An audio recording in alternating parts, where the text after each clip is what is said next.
Թագուհի Ղազարյանի եւ Սիսակ Գաբրելյանի հեղինակած այս նախագծերի մասին խոսել եմ եւ այդուհանդերձ նպատակահարմար եմ գտնում մեկ անգամ եւս անդրադառնալ, քանի որ նախագծերը օգտագործվում են հայ առաքելական եկեղեցին վարկաբեկելու, ինչպես քիչ առաջ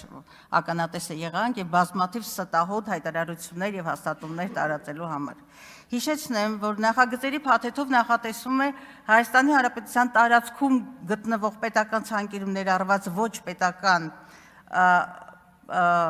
պատմության եւ մշակույթի անշարժ հուշարձանի կարգավիճակ ունեցող պաշտամունքային կառույցները օտարվեն միայն կառավարության համաձայնությամբ, որպեսզի, ինչպես հիմնավորում են հեղինակները, այդ հուշարձանները ոչ հանրօգուտ եւ իրենց նշանակությունից տարբերվող նպատակներով չօգտագործվեն։ Առաջին հայացքից սա ականջահաճո է հնչում, բայց մեկ անգամ եւս բարձրաձայնեմ։ Սա ենթադրյալ եւ վարկաբեկիչ թեզ է, որովհետեւ հայ առաքելական եկեղեցին երբեք որևէ հուշարձան չի օտարել եւ ոչ էլ պատրաստվում է օտարել պատմության եւ մշակույթի որևէ անշարժ պաշտամունքային կառույց։ Երկրորդ, օրինագիծը իմաստազուրկ է եւ չի նախատեսում գործնական արժեք ունեցող իրավական կարգավորում, քանի որ պատմության եւ մշակույթի անշարժ հուշարձանների նպատակային նշանակությունը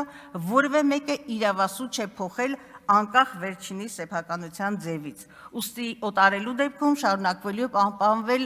նույն իրավական ռեժիմը։ Որևէ տրամաբանության չի ենթարկում նաև այն դիրքորոշումը կամ օրենսդրական կարգավորումը, որ պետական ցանկերում գտնվող կառույցները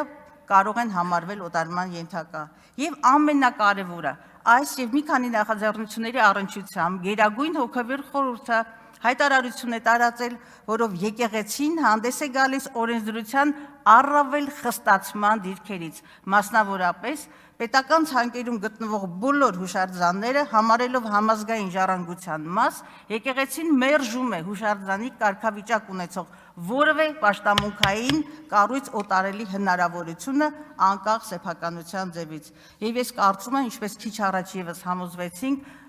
որ այս նախաձեռնությունը երկրում սկիզբ առած հակաեկեղեցական արշավի մաս է, որը առերևույթ հայ առաքելական եկեղեցին վարկաբեկելու եւ հանրության շրջանում հակաեկեղեցական տրամադրություններ ձևավորելու քաղաքական նպատակ է հետապնդում։